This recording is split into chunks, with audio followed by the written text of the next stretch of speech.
Who you gonna call? Ghostbusters! You know what that's from? 8? Okay, so you know how I do. I was cruising around Reddit thinking about the upcoming Ghostbusters movie coming out in 2020 and reflecting on the past movies, and I was thinking maybe some people have had some wild theories about the past movies and the upcoming one, and yeah, they do. Hey most amazing fam, before we get into those theories, first I have to let you know of a new channel being started with an amazing lineup of hosts, Top 10 Central. It will have a bunch of funny stuff that we think you'll all love, so head over and give that a subscribe after this video, or open it in a new tab if you're on a desktop and give it a peek. But okay, with that out of the way, let's not waste another precious moment and instead look at some of these Ghostbusters theories. I am starting with 3 from the old movies because we must know where we come from, and then I'll hop into 7 theories on the new release because that's the spooky stuff we really want to know about. Okay, let's start at number 10. The Ghostbusters are a part of the problem. Now this is from Reddit user TULLY from 3 years ago, and this theory says that the Ghostbusters were a part of the prophecy all along, and that the ghosts alone wouldn't have had enough focus or power to bring about the end of the world. Now, what TULLY gives as their evidence is that the ghosts weren't destroyed, you know? They were stored in containment units where their power festered and became pressurized. Like, if you pressurize something, it becomes concentrated. Honestly, TULLY related it to a pressure cooker, and I think that's the best metaphor you can really come up with. Now, the Busters are bringing in more ghosts and therefore more energy without exercising the ghosts or releasing the energy in any way. So at that point, the ectoplasmic energy is just building upon itself. And then, Mr. Peck tells them to shut down the containment system, and bam! All of that spiritual energy is released, bringing about the end of the world, basically. Now, the Busters collected and concentrated it, Mr. Peck released it, and it's picked up on by a possessed Dana and Lewis. What else do I gotta tell you? It was the Ghostbusters, a part of it.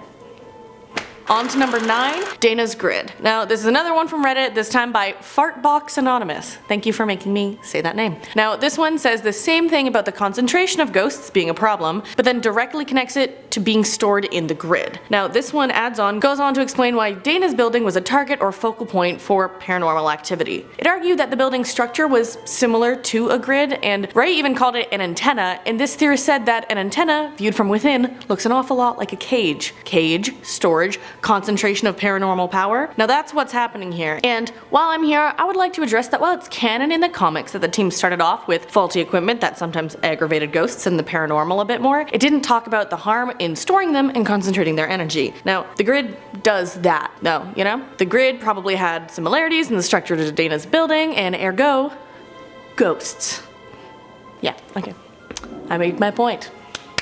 Now let's go on to number 8, our last of the old theories, or theories on the old movies. Tully summoned Gozer. Now, the Big Black Beat on Reddit shared their first theory that Tully summoned Gozer. Now, they say Louis Tully summoned Gozer as a way to help him get with Dana since she, quote, put him in the acquaintance zone. And well, how does this theorist think that, you know, Tully did this? Well, Tully does taxes for an architect who knows the history of the building, and then Tully started doing research and he's been known to walk on the ledge of the building, maybe to spy on Dana. And let's say he makes it up to the roof where the temple entrance is, summons Gozer, and makes a deal with the Phantom for Dana to be, you know, Tully's, you know, girl. Now, that's kind of a high-key desperate move, but let's move on to the theory. Anyways, the theory goes on to say that it makes sense for him to run from the Hellhounds because he didn't know what they are as a part of the deal or anything, and then Gozer got his part of the deal when he possessed Tully and Dana, bit of power, and then Tully got his end of the deal when him and Dana did it on the roof. And then they were turned into Hellhounds, so the moral of the story is don't make deals with phantoms, so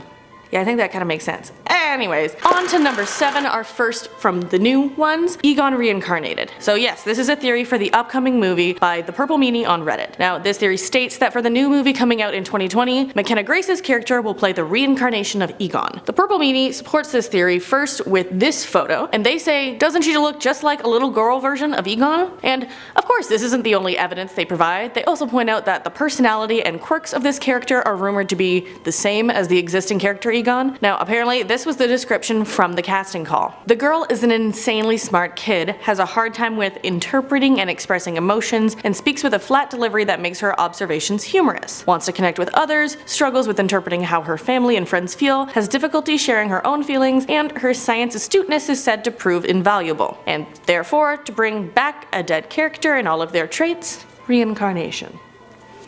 What do you think?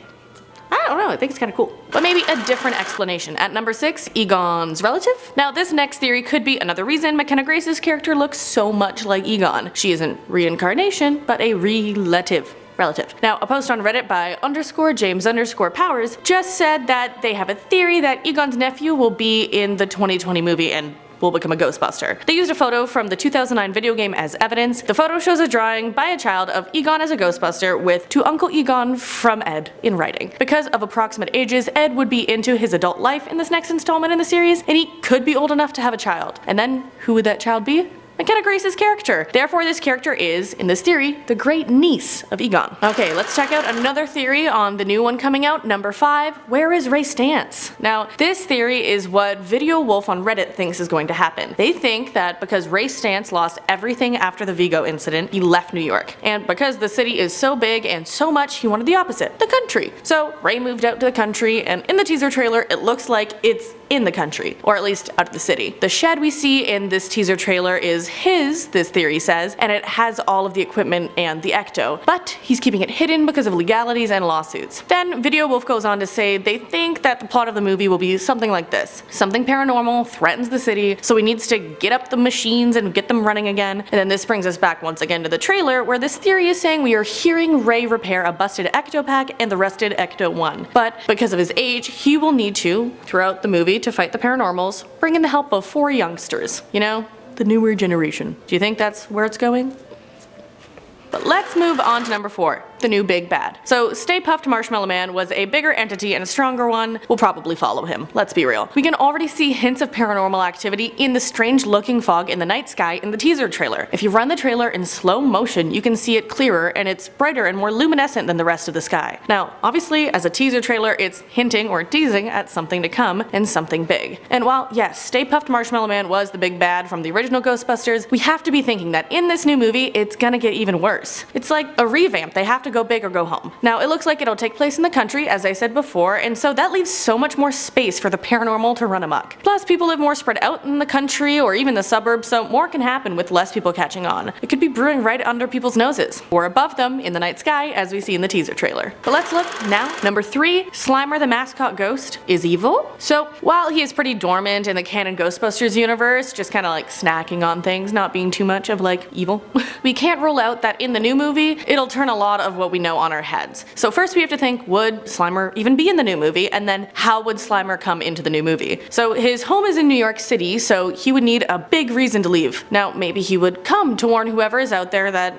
something's coming, or what's more likely, some people are saying, is that he's coming for revenge. So Slimer could feel abandoned by the group that gave him more meaning in his afterlife, and then because he's abandoned, he becomes vengeful, becoming the big bad of this new movie. Or some people are saying, is he gonna show up at all? Like, who knows? I wanna know your Slimer opinions down below. Do we think we're gonna see this like gooey green little guy slime people?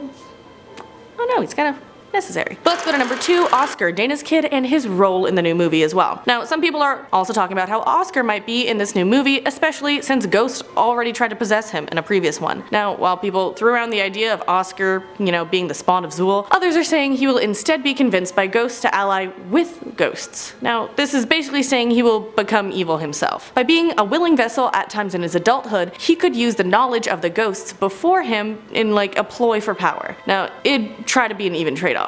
But basically, in this theory, Oscar would be the big bad, or at least a sidekick who aids whoever the ghostly big bad is. And hey, maybe Slimer and Oscar are working together. Just we'll pivot on that. But let's look at number 1, a theory that says Bill Murray is gonna be the villain. Now, this is a very loose theory, closer really to an idea. In what we've heard of the new movie, it will focus mainly on a single mom and her 2 kids, but many of the original characters are slated to appear in the film. So, exciting. But basically, people want to know, like, what parts will they play in the film, other than their characters? So we know Dan Aykroyd's Ray was discussed earlier as the man with the barn, but where does that put Bill Murray's character, Peter Venkman? People are saying he could be the big bad. Like, let's say he knows that catching ghosts create energy, and we've talked before that if that energy isn't used, it becomes concentrated. So maybe Venkman could be trying to harness the energy, but what he doesn't know is it's creating power, or releasing it, turning it into a beacon for the paranormal while he's trying to use it for energy means. And yeah, maybe it's a little far-fetched, but the thing is, it's a teaser trailer that literally showed us like nothing, and we don't know what's coming. So Bill Murray could be the big bad. That's all I'm saying. But, well, those are all of the Ghostbuster theories I have for you today. Let me know what you think down below, and while you're down there, give us a like, a comment, and a subscribe. Ring that bell for little notifications. And also a shout out to Amanda from Top 10 Nerd and Che for helping with this list. And don't forget to check out Top 10 Central for what's coming that way. And last thing, I gotta say, I also think Paul Rudd, who's slated to appear in the film, is gonna play Ed. You know, Egon's nephew. I'm calling it, you heard it here first, and until next time, who you gonna call? Nothing happens, imagine? The link is scrolling, so I'm just gonna... I do run-on sentences every single freaking time. Scrolling again. Just gonna... Cool, okay. Here's my feet, okay. I don't know, I just got a bunch of energy. Okay.